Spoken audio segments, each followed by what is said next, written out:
네, 본격적인 공시메이트 진행에 앞서서 노란톡 오픈 채팅방 입장 방법 소개해드리도록 하겠습니다. 노란톡 오픈 채팅방에 변형인의 기업 공시 연구소라고 검색하신 후에 입장하시면 되는데요. 공시 관련해서 각종 질문 남겨주시면 제 옆에 계신 변형인 대표님께서 친절하고 빠르게 답변 도와드리도록 하겠습니다. 그럼 오늘의 첫 번째 기업 살펴보겠습니다. 오늘의 첫 번째 기업은 휴젤입니다. 휴젤은 2001년 설립돼서 2015년 코스닥 시장에 상장했습니다. 주요 사업은 생물학적 제재 제조 및 판매와 의학 및 약학 연구 개발업인데요. 미생물을 기반으로 A형 보툴리눔 톡신을 활용한 바이오 의약품의 연구 개발 및 제조와 종속 회사를 통한 히알루로산 필러의 연구 개발 및 제조를 하고 있습니다. 보툴리눔 톡신 체제 보툴렉스, 히알루론산 필러 더채움, 바이오 코스메틱 웰라주 등의 주요 제품을 보유하고 있고요. 보툴리눔 톡신과 필러를 주력으로 하고 있습니다. 보툴리눔 톡신 시장은 전 세계적으로 소수의 회사가 경쟁을 하고 있고 핵심 원천 기술은 미국 엘러간, 솔스티스, 뉴로사이언스 등과 국내 휴젤, 메디톡스, 대웅제약 등 소수의 회사들이 제품을 제조해서 판매하고 있습니다. 전 세계 시장 점유율 기준 미국 엘러간사가 72%를 점유하고 있고요. 국내 시장에서는 휴젤이 50%의 시장 점유율로 시장을 선도하고 있습니다. 최근 실적도 한번 확인해 볼게요. 2021년도 연결 기준 매출액은 2,451억 원, 영업이익 971억 원, 당기순이익 601억 원을 기록했는데요. 매출액은 전년 대비 16.2% 증가했고 영업이익은 24.4% 증가했으며 당기순이익은 32.7% 증가했습니다. 네, 이렇게 기업 정보 알아봤고요. 대표님, 어떤 공시가 있었나요? 네, 지난주 금요일이었습니다. 회사 최대 주주 변경을 수반하는 주식 양수도 계약의 체결 부분에 대한 잔금 이슈가 모두 정리가 되면서 최대 주주가 좀 변경이 됐는데요. 공시 살펴보도록 하겠습니다. 변경 전 최대 주주는 리닥입니다. 지금 535만 주를 보유한 지분 43.2%를 보유했는데 변경 후 최대 주주인 아프로디테의 345만 주를 전량 매각을 하면서 27.9%의 최대 주주 지분을 보유한 자로 변경이 된 겁니다. 변경의 사유는 주식 양수도 계약 체결 후에 잔금 납부 그리고 주식의 인도에 따른 최대 주주가 변경이 됐다. 잔금 일정이 좀 남아 있었어요. 임시 주총을 통해서 원하는 이사 및 감사 또는 이사진 어떤 선임 부분에 대한 모든 선행, 종결 사항 등이 완료된다면 최종적으로 잔금이 지급되고요. 이에 따른 어떤 주식 인도 절차가 마무리되면 최대 주주가 좀 바뀌는 겁니다. 실권주 인수 부분에 대한 변경은 아니다라고 좀 밝혔고 인수 자금의 조달은 NH투자증권을 통해서 5,450억 원을 조달하는 겁니다. 담보에 대한 내역으로 주식과 전환사채, 증권계좌, 예금 계좌들을 그러니까 최대 주주 측이 보유하고 있는 이 재산에 대해서 부분적인 담보를 좀 제공해 줌으로써 인수자금 5,450억 원을 조달했다라고 좀 밝혔습니다. 이에 따라서 인수 후에 임원의 선임, 해임 계획에 따라서 좀 밝혔는데 이사 선임, 기타 비상무 이사, 허성웅 이사 외에 명단들이 좀 있었어요. 감사위원과 이사 선임들이 있었고 2022년도 4월 29일에 기존의 임원 중에 사회이사 겸 감사위원 2명과 기타 비상무 이사 3명이 사임했다. 선결 주권이었죠. 기존의 최대 주주 측으로 하여금 구성되어 있던 경영권을 매각했기 때문에 기존의 임원들이 사임을 하고요. 인수 이후에 변경 후 최대 주주의 원하는 이사 및 감사들로 이제 채워지는 공시가 되겠습니다. 네, 이렇게 휴젤의 최대 주주가 GS그룹 등이 참여하는 다국적 컨소시엄 아프로디테 에퀴지션 홀딩스로 변경되면서 GS그룹이 휴젤의 경영 전반에 나서게 됐습니다. 이번 최대 주주 변경을 통해서 휴젤이 이제 글로벌 메디컬 에스테틱을 선도하는 기업으로 성장 가능성이 커졌다. 이렇게 해석을 해도 그럼 괜찮을까요? 네, 지금 이 변경 후 최대 주주의 이 배경 이력에 좀 관심이 좀 많은데 지금 전체적으로 보면 이 글로벌 헬스케어 전문 기업인 CBC그룹 그리고 GS그룹이 있고요. 국내 사모펀드인 IMM 인베스트먼트가 있습니다. 그리고 공동 출자한 SPC 법인 안에는 이 중동의 국부 펀드라고 불리우는 무바달라 투자 회사들이 이제 구성이 좀 돼 있었는데 즉 경영권을 실제 경영을 영위할 수 있는 GP와 재무적 투자자는 LP로 좀 구성이 된 거죠. 지금 임총 결과에 대해서 공시 잠깐 살펴보겠습니다. 네. 임시 주총회 결과입니다.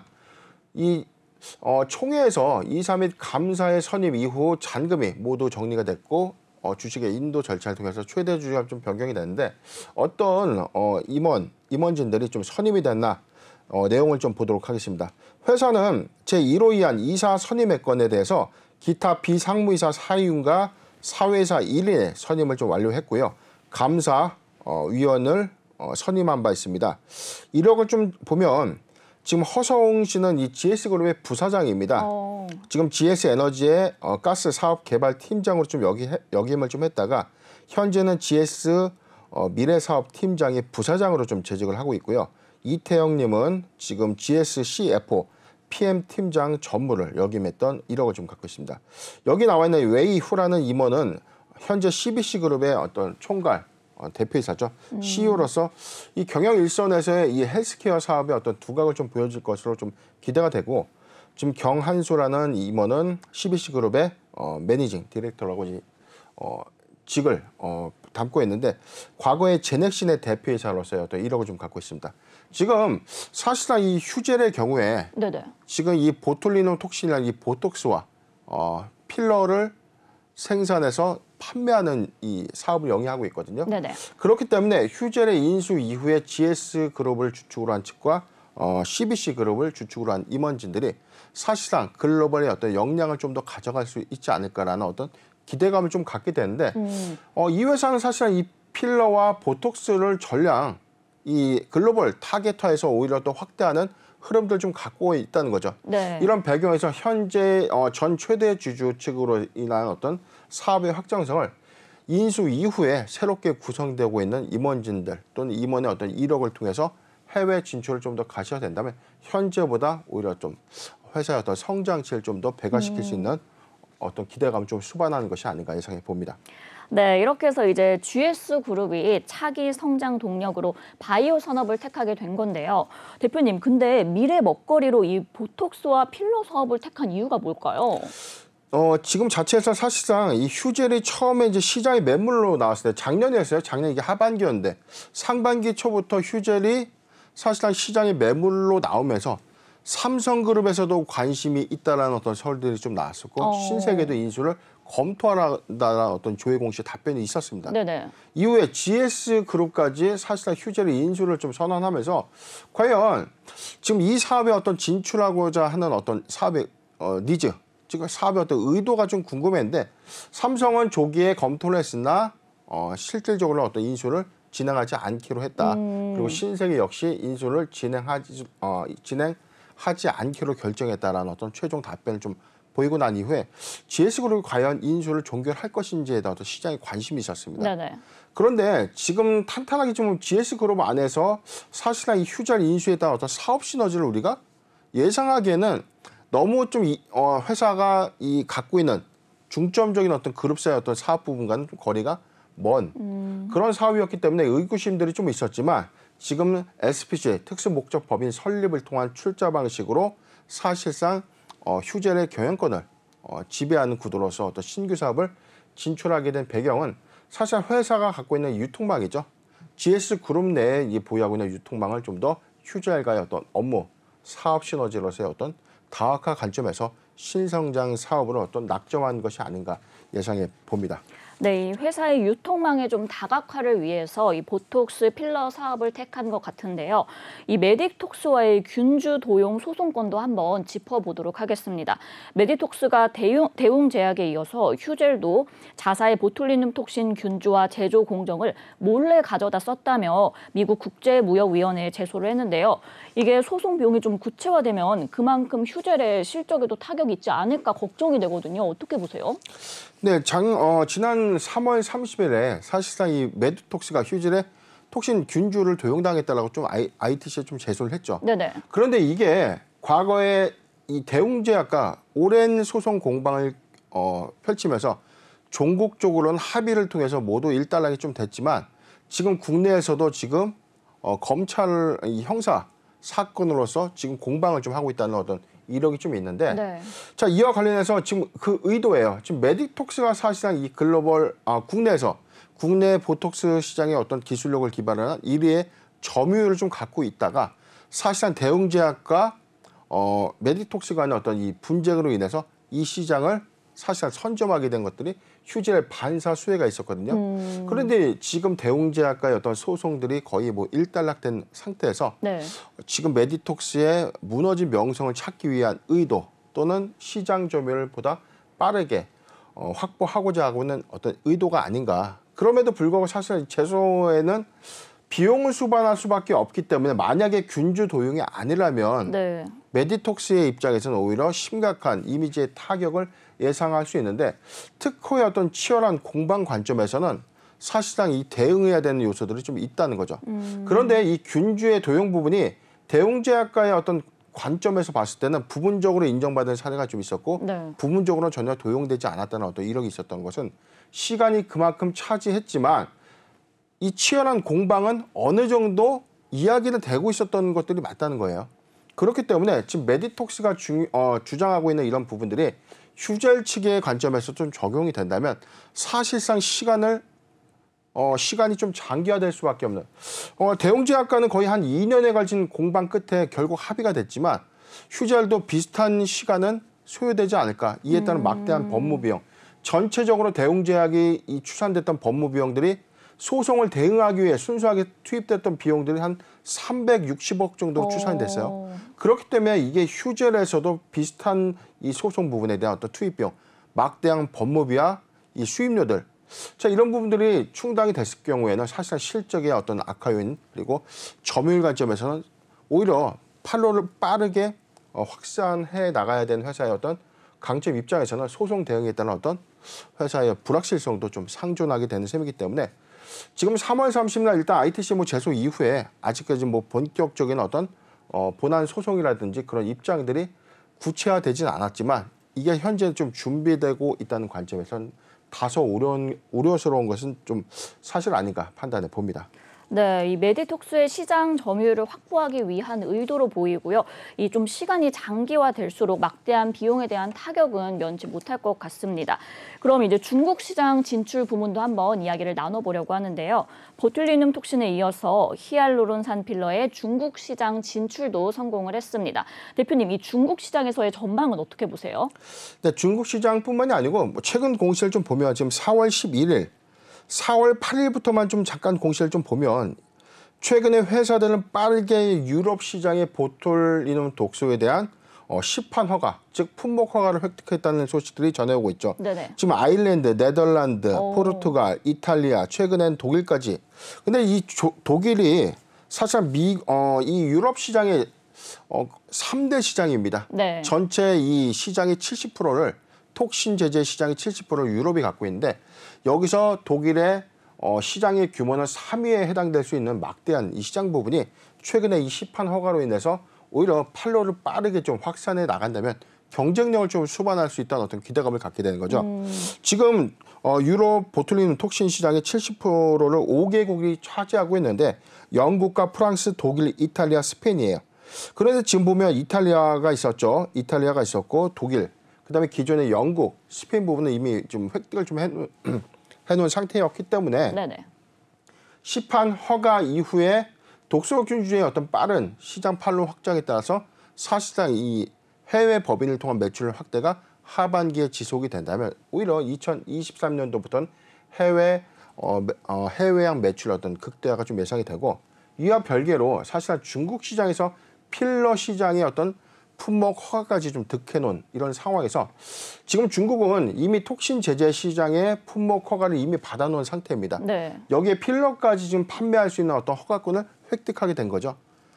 시장의 규모에서는 이 톡신 제재 시장은 사실 이 소수의 이 회사들이 시장 점유율을 모두 나눠먹는 그런 형국인데 이 필러 시장은 사실상 소수가 아니라 좀 다수의 업체들이 시장 진입을 해 있는 상태입니다. 네. 그만큼 좀 경쟁은 좀 치열하지만 지금 톡신 제재 시장의 어떤 우위점을 통해서 브랜드 마케팅 전략을 보다 한층 강화해서 간다면 오히려 중국 시장에서도 필러 매출에 관련된 부가 수입원은 점진적으로 좀 증가되지 않을까 예상해 봅니다.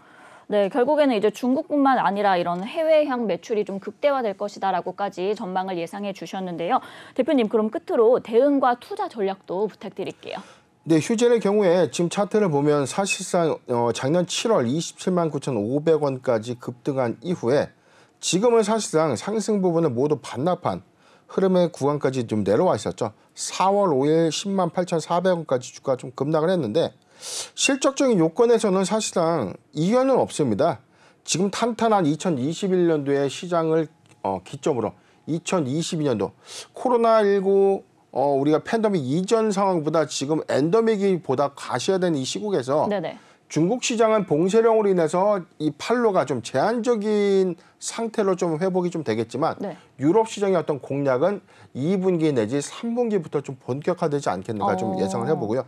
이에 따른 새로운 수출량 실적의 어떤 증가폭이 휴젤의 관건이다라고 좀 보여줄 수 있는데 다만 우려스러운 부분들은 시장에서 모두 알고 있는 것처럼 이 메디톡스와 균주 소송이 좀 더 장기화될 경우에 관련된 법무 비용들의 증가, 지급 수수료의 어떤 증가 부분들이 영업손익의 훼손을 가져올 수 있다라는 어떤 이런 부분들이 굉장히 좀 우려스러운 상황인 거죠. 네네. 지금 매수하기 좋은 포인트에서는 지금 전반적으로 좀 보면 자 지금 내용을 좀 보면 저가의 형태에서 좀 매수하기 좋은 구간까지 좀 도래가 된 것은 맞습니다. 그런데 대웅제약과 메디톡스의 이 법정 공방으로 인해서 대웅제약의 사례가 좀 있었어요. 이 불확실성들이 좀 더 장기화된다면 오히려 주가가 조정받는 사례가 좀 컸기 때문에 자, 이 부분의 어떤 상승 탄력을 좀 제한적으로 가져갈 수 있는 요인이 아닌가. 지금 보면은 매수하기 좋은 구간 좀 설정해 드리겠습니다. 지금 11만 원, 11만 원에서 12만 원, 11만 원에서 12만 원 구간은 포트 비중 5%의 분할 매수 의견을 좀 제시해 드리고 반기 그리고 3분기까지 해외 실적의 증감치를 모멘텀으로 참고하셨으면 좋겠습니다. 네, 휴젤 매수하기 좋은 구간 11만 원에서 12만 원까지 포트 비중 5%의 분할 매수 의견 주셨고요. 그리고 유럽향 실적은 2, 3분기에 좀 극대화될 수도 있다. 하지만 메디톡스와의 소송 비용이 관건이기 때문에 이 점도 잘 살피시면 좋을 것 같습니다. 네, 이렇게 오늘의 첫 번째 기업 휴젤 알아봤고요. 두 번째 기업 케어랩스 살펴보겠습니다. 케어랩스는 2012년 설립돼서 2018년 코스닥 시장에 상장했습니다. 주요 사업은 모바일 헬스케어 및 뷰티케어 플랫폼의 개발 및 공급 서비스 사업인데요. 헬스케어 플랫폼 기업으로 옐로 모바일의 자회사인 옐로 오투오 산하의 헬스케어 주요 사업부들이 통합되어 설립되었고요. 광고 대행업, 구매 대행업, 콘텐츠 제작 및 공급, 의류 전자상거래, 일반 음식점업 등 다양한 사업을 진행하고 있습니다. 모바일 헬스케어 플랫폼 굿닥을 개발해서 서비스를 하고 있고요. 병원과 유저를 연결하는 오투오 서비스를 제공하고 있고 성형 및 미용 관련 후기들을 공유하고 병원에 대한 정보와 비용 등의 상세 정보를 제공하는 바비톡 등을 보유하고 있습니다. 최근 실적도 한번 확인해 볼게요. 2021년도 연결기준 매출액은 939억 원, 영업이익 32억 원, 당기순이익 12억 원을 기록했는데요. 매출액은 전년 대비 22.5% 증가했고 영업이익은 45% 감소했으며 당기순이익은 72.5% 감소했습니다. 회사는 디지털 마케팅 사업부의 매출 다각화와 부가상품 판매로 매출액은 증가했으나 헬스케어 사업부의 신규 투자 및 개발비 증가로 영업이익은 감소했다고 밝혔습니다. 네, 이렇게 기업 정보 알아봤고요. 대표님, 어떤 공시 확인해 볼까요? 네, 지난주 금요일이었습니다. 회사 신규 시설 투자 등에 관련된 이 정정 공시와 기타 주요 경영사항 공시 그리고 주요 사항 보고서 세 가지 공시가 있었는데 내용 차근차근 살펴보도록 하겠습니다. 먼저 신규 이 내용부터 보도록 하죠. 기타 주요 경영사항 네. 신규 시설 투자에 관련된 정정입니다. 지금 인터넷이 살짝 느려서 다시 열도록 하겠습니다. 지금 잠시만요. 네. 네, 열렸습니다. 제출 사유입니다. 신규 시설 투자의 철회입니다. 기존에 이 회사는 사옥을 신축하겠다라고 좀 밝힌 바 있었는데 이 계획을 전면 철회를 한 것입니다. 주요 내용 보도록 하겠습니다. 2021년도 12월 2일 회사의 이사회에서 결의한 당사의 사업, 부지와 신규 매입, 부동산에 대해서 신사옥을 신축하기로 결정하는 내용을 전면 철회한 사항입니다. 철회의 주요 내용입니다. 투자 금액은요 280억 원이고요. 투자 기간은 2021년도 12월 13일 그리고 2023년도 3월 31일까지 280억 원을 통해서 회사의 신사옥을 신축하기로 좀 결정을 했는데 이 부분을 이제 철회하겠다는 겁니다.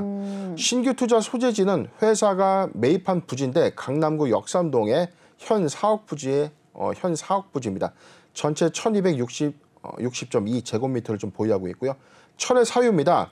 최근에 원자재 가격 등 건축 물가가 인상됐고 인건비 인상으로 인해서 예상했던 공사비가 급격히 증가함에 따라서 그리고 금리 인상으로 인해서 금융 비용이 증가했다.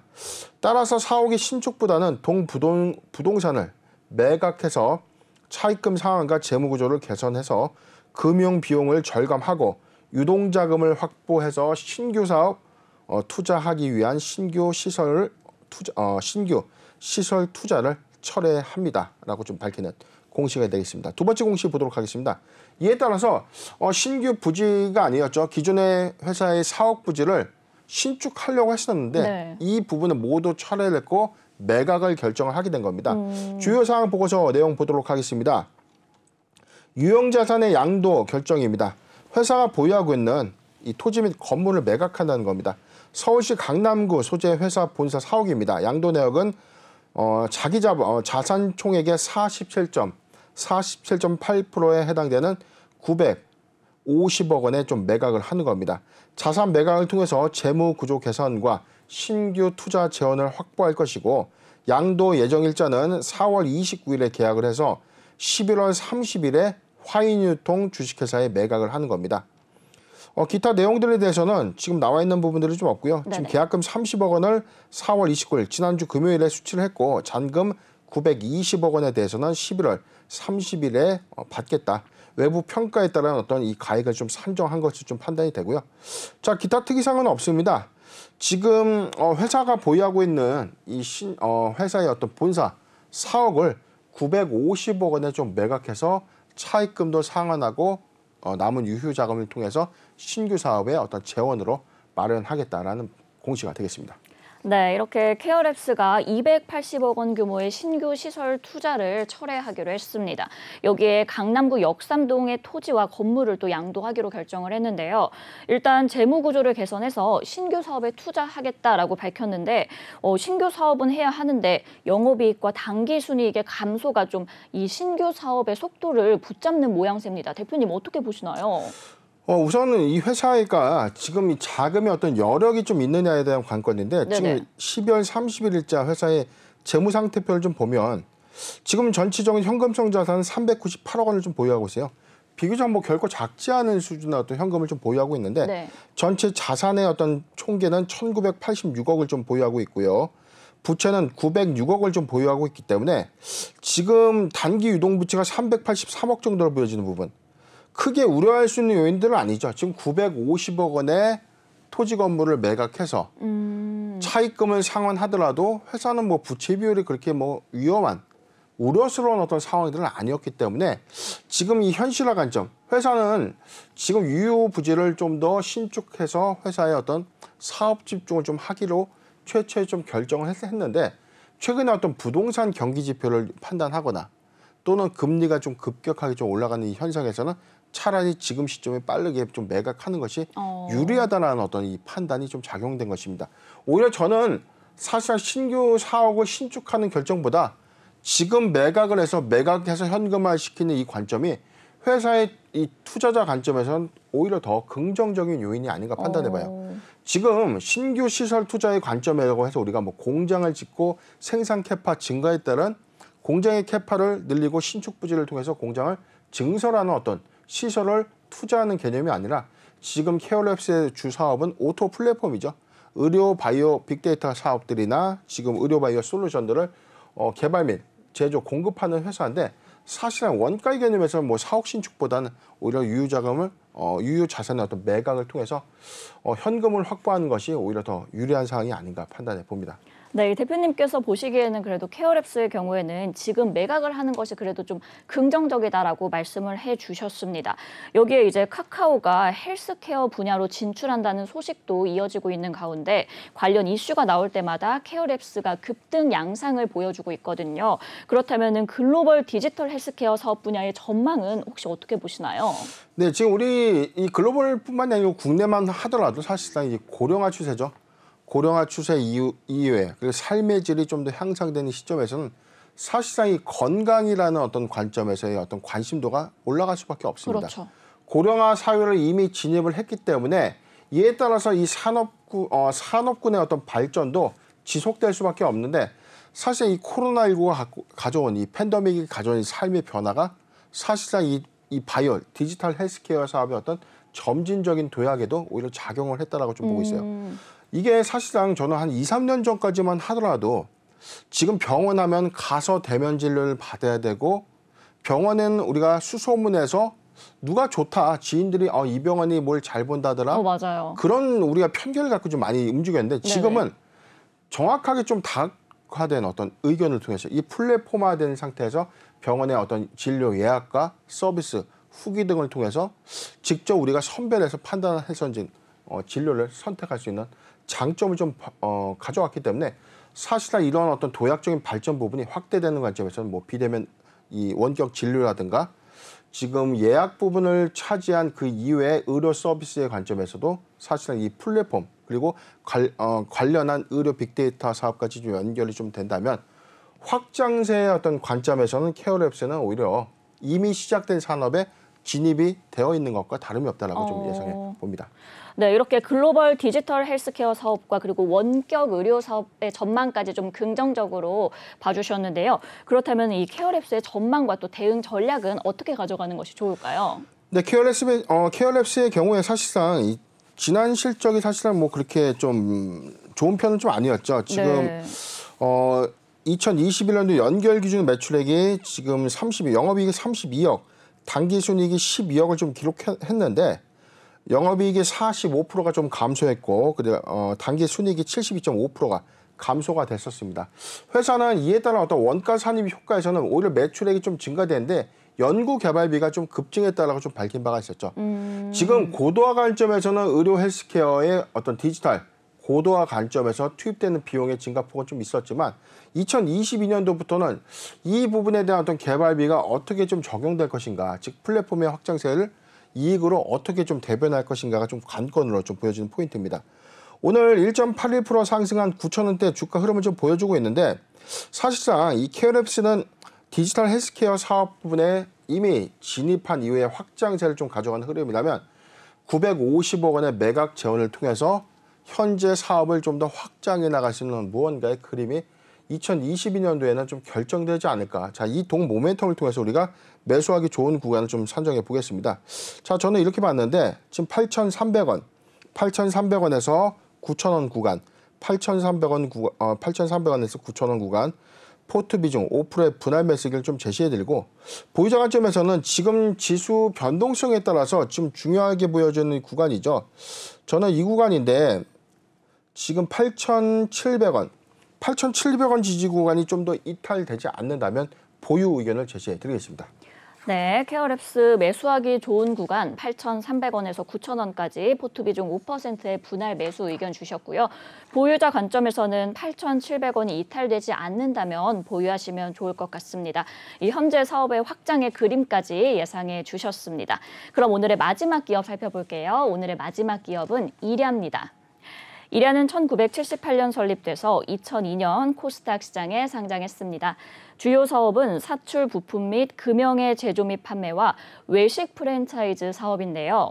이랴는 LG전자와 스마트폰 부품 및 금형을 공급하는 협력사였으나 LG전자의 휴대폰 사업 철수로 인해 협력 관계를 종료한 이후 새로운 매출처 및 아이템을 독자적으로 개발해서 영업을 추진하고 있습니다. 여러 종류의 필터류를 위탁 생산해서 납품을 하고 있고요. 그 외 미용기기, 의료기기의 양산 구축과 음향기기 관련 신사업을 추진하고 있습니다. 샤브샤브 전문 프랜차이즈 꽃마름의 가맹 사업을 진행하고 있고요.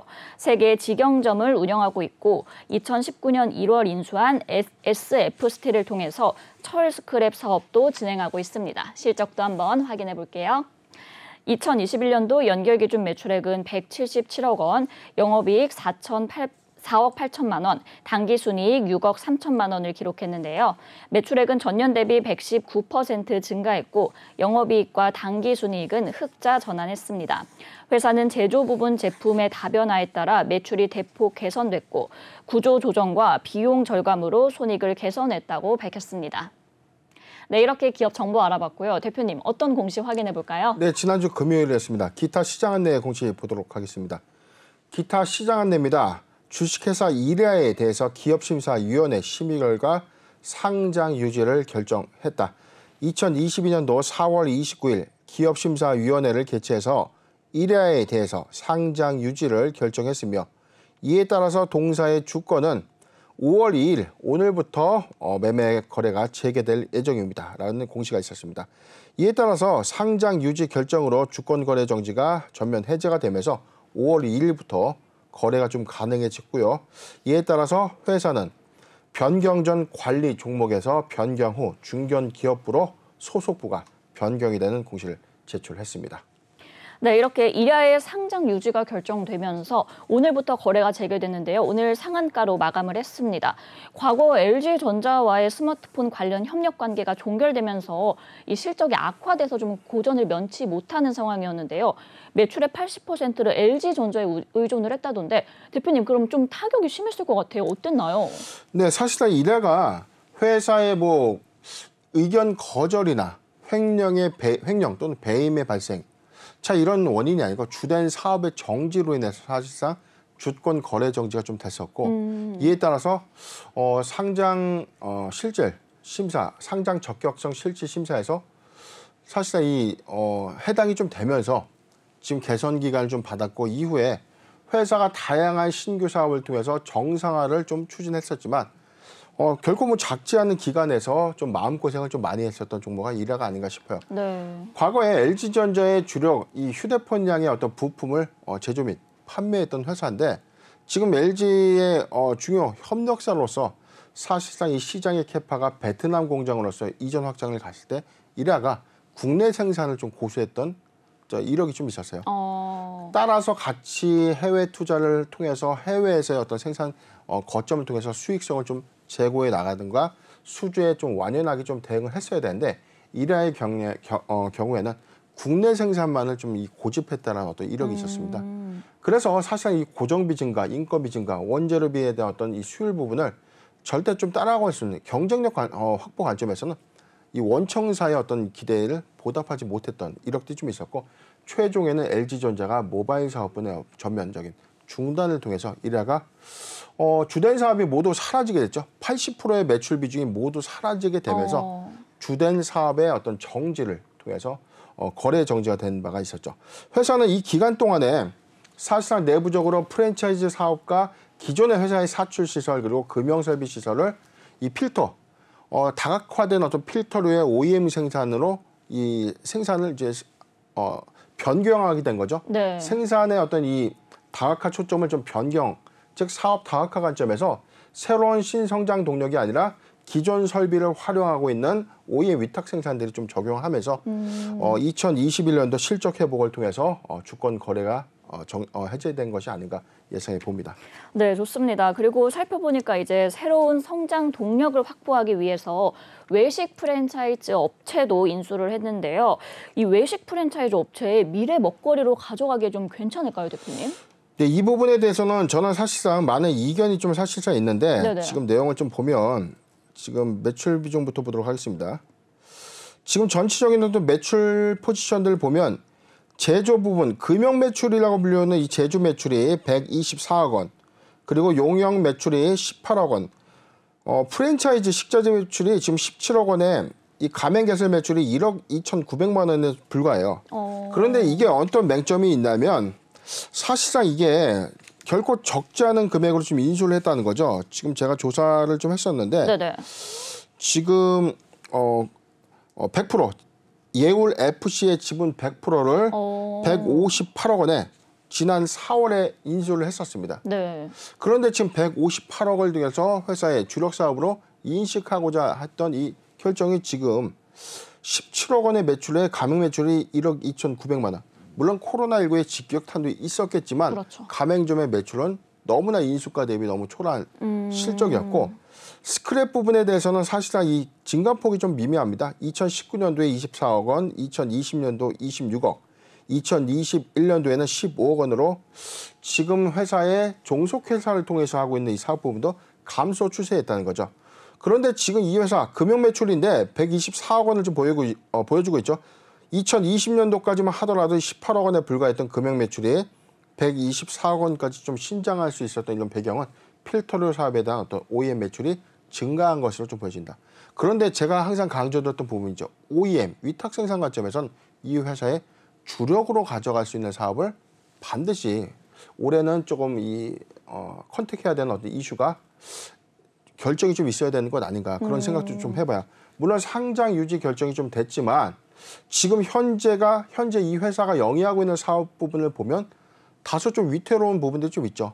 그렇죠. 지금 종속회사나 신규 사업을 통해서 영위하고자 하는 사업의 매출은 지속적으로 좀 하락을 하고 있고 주력 사업이라고 보여지는 부분도 사실상 위탁 생산이라는 관점에서는 내가 주도해서 생산 캐파를 늘리는 것보다 시장 변동성에 따라서 또는 원청회사의 어떤 주문을 끊을 경우에 매출액 급감도 우려될 수 있는 상황이기 때문에 2022년도는 회사가 신성장 동력으로서의 어떤 확고한 어떤 사업을 선택하는 것이 중요하지 않나 예상해 봅니다. 네, 아무래도 이 외식 프랜차이즈 업체 같은 경우는 인수가 대비 좀 초라한 실적이라서 다소 아쉬운 상황인데요. 이 회사의 그런 좀 방향성이 필요해 보입니다. 대표님, 그럼 끝으로 이제 대응과 투자 전략에 대해서도 한번 말씀 부탁드릴게요. 네, 오늘 상장 유지 결정에 대한 기대감은 시초가에서는 한 10%까지 하락을 좀 했었는데 장 중반에 이 하락폭을 좀 회복을 해주면서 지금 가격 제한폭까지 상승한 1,040원 상한가 기록을 좀 했는데 오늘 거래량이 5,980만 주 거래량이에요. 전체 이 회사가 보유하고 있는 상장 주식수가 3,337만 주인데 거의 발행 주식을 거의 한 바퀴 이상 육박을 했죠. 지금 막대한 거래량이 수반이 됐다는 것은 기대감을 가졌다라기보다는 사실상 이 오랜 기간 동안의 주권 거래 정지 이후에 반발 매수 심리도 좀 작용했을 것이라고 좀 보여지는데 지금 사실상 주가의 상승 부분을 좀 논외로 하고요. 회사의 현재 사업 모멘텀 관점에서 우리가 좀 판단을 해보자면 지금 필터류의 OEM 사업 부분은 회사가 주도권을 갖고 있는 사업 부분과는 좀 거리가 멀다는 겁니다. 그리고 새롭게 좀 추진하고자 했던 이 외식 프랜차이즈 사업 부분의 실적은 너무나 초라하기 때문에 이래의 투자 포인트는 사실상 안정적인 성장 기반을 원동력으로 할 수 있는 사업의 선택 그리고 이 부분이 부각됐을 때 모멘텀으로 좀 반영되는 것이 좀 맞지 않겠는가. 지금은 일시적인 거래 재개 이후에 단기 기대감이 좀 부각은 좀 됐지만 이래의 경우에는 사실상 이 사업의 관점에서 좀 더 지켜볼 필요가 있지 않나 판단해 봅니다.